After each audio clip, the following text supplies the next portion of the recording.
Our objective in this tutorial is to create the scoring system. So if we just allow our snakes to race across the screen here, we'll have a look at how this might work. Okay, so the way this will work is that there'll be 50 points for a win through to 10 points for coming fifth at intervals of 10 points. That's what we're about here. That's how we're going to set this up. So if we just have a quick look at what I've done to enhance things here, I've increased the number of frames for the animation from 120 to 130. I've done this to accommodate the scoring setup because it won't work properly with 120 frames. Up here, I've now added two more objects. I've got SID Scorekeeper here, and I've got SID Score. SID Scorekeeper is a null object. What this is going to be is just literally like a reservoir for the score. Basically what I'm going to do is add the actual score value to the y-axis, or to the actual height, I suppose I should say, of the null object here. And that's going to help me keep the scores. You'll see how it works a little bit later. It's a helper object, and I use these quite a lot in some of the animations that I do.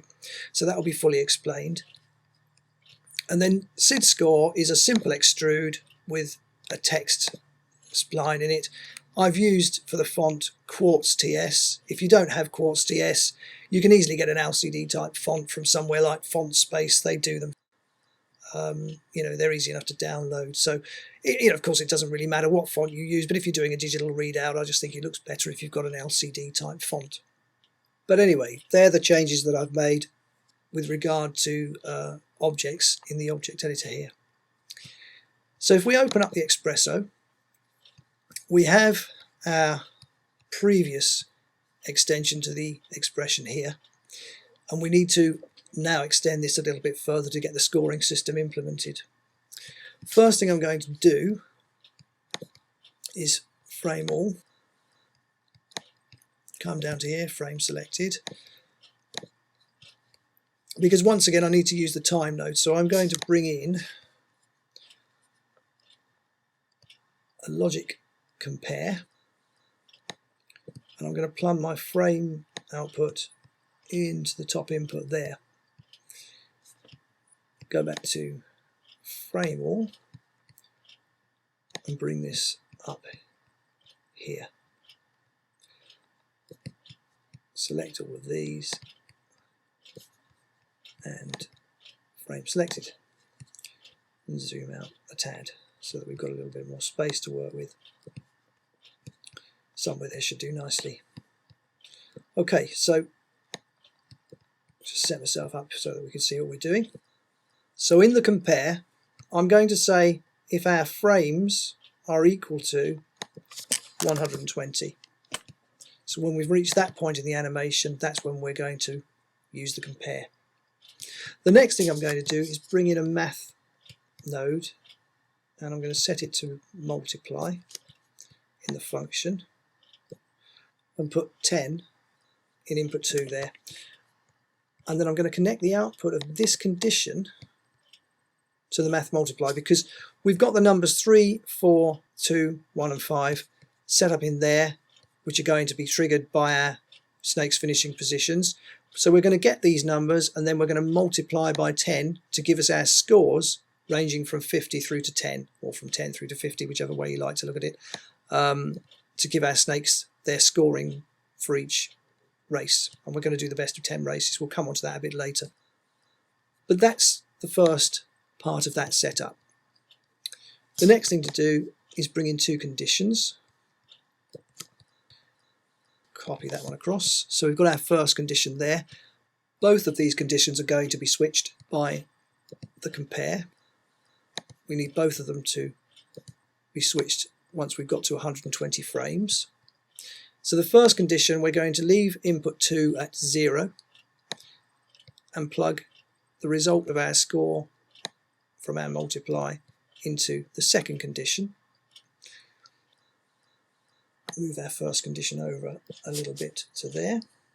And then the next thing I'm going to bring in is another math node, and this is going to be left as an add. I'm going to take the output from our condition there and put it in the bottom and just leave that there for a minute. And the next thing I must do is bring in the scorekeeper. And this is where this comes into its own. So we'll go down to coordinates, position Y, and we're going to plug that into the input number 2 of our second condition, and then we're going to also plug that position Y into the top of the addition node there. Just move that over a little bit further, and then plug the output of the addition into there. So the way this is going to work is that during the course of a race, the scorekeeper's position is going to be passed through the condition node. Once the race has come to an end, we're going to switch so that we get our score and then add whatever that score is to the height of our scorekeeper, and then that is going to be passed to the output here. Now at the output, we simply need to bring in the scorekeeper. We also need the text from SID score. So we want SID text in there, and we want our scorekeeper. So in the scorekeeper, once again, we need position Y. Plug that into there. And we need object properties, text in SID text. And we can plug that into there also. That's the setup for the expression. So let's just see if it actually works. Go back to the beginning. And what we'll do, I'll just select scorekeeper there so that you'll see what happens. So let's just play that through.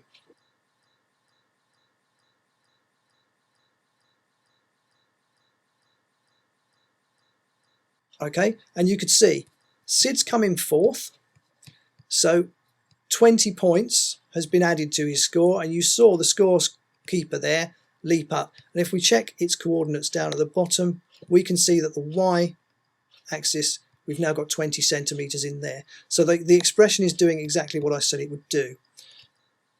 If we just have another quick look at it, we've compared our frames to 120. When that's been satisfied, we've switched our condition here, which has allowed us to get the value from the condition node here, whatever it may be, multiply it by 10 to give us our score.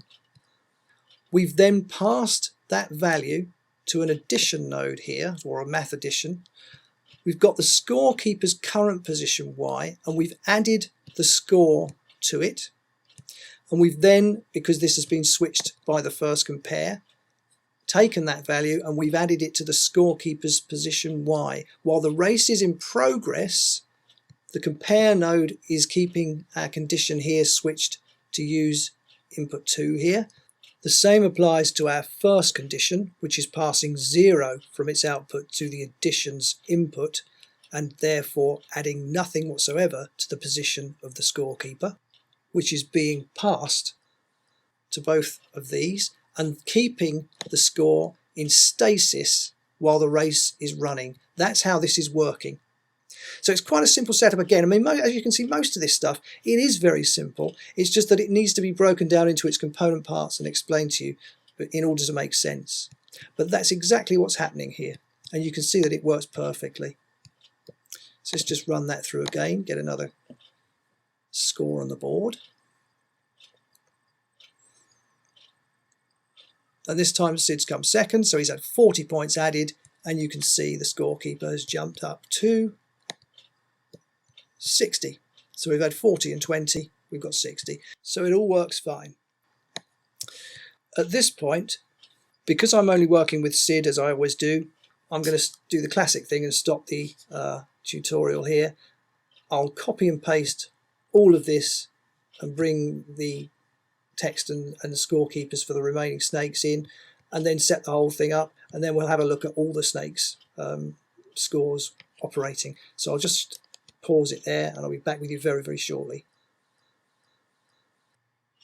Welcome back once again.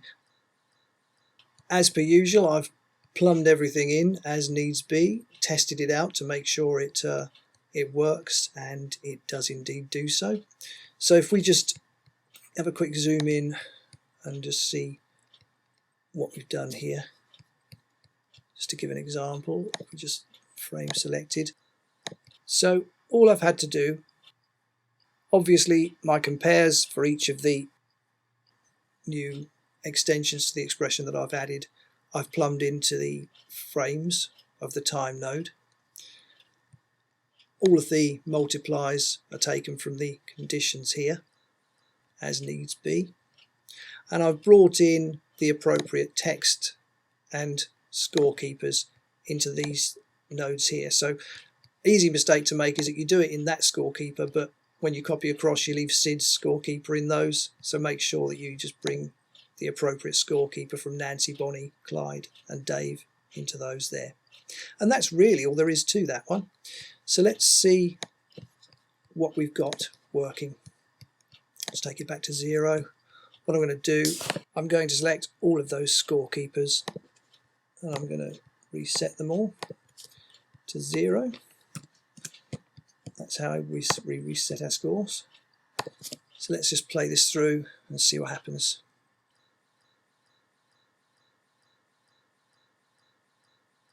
And there are our scores. So we can see that Dave came first and has scored 50 points. Second was Bonnie on 40 points. Third, Nancy with 30 points. Fourth was Clyde with 20. And finally Sid with 10 points. So Sid's at the top there. Okay, so it's all working nicely, and we can see that our little helpers here have sprung up in the air as needs be. We just select all of those, run this again, we'll just see that happening.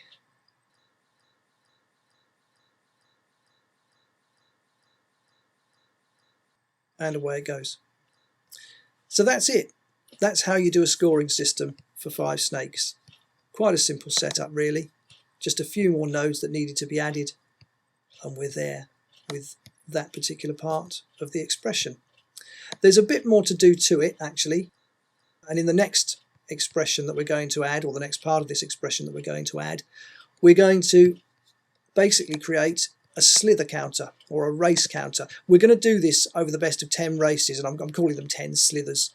So that's what we're going to do next. So there'll be another digit added to the bottom of this, and at the moment this is only in the preliminary positions. I've got to add the scoreboard and everything else, and we're going to do that at the end of the next tutorial. But we're going to add a slither counter in here, and that's going to count through 10 races, and then once 10 races have elapsed, the scores will be reset to 0 and the actual slither counter itself will be reset to 0 too. So that's the next port of call for us with regard to all of this. Before I finally end, there's one thing I realised I'd actually done wrong. I disconnected the output from the condition here to the multiplies input here. Well, I've put that right now, and what that meant was that the text wasn't actually leaping up for Sid to the correct position, but it's fixed now. So let's just have a quick look at that for posterity, just make sure everything's working.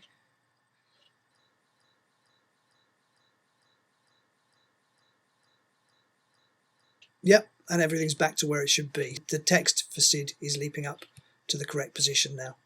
So sorry about that. Just one of those things that sometimes happens. But anyway, hope you're still enjoying this journey as much as I am, and I'll see you in the next tutorial very soon.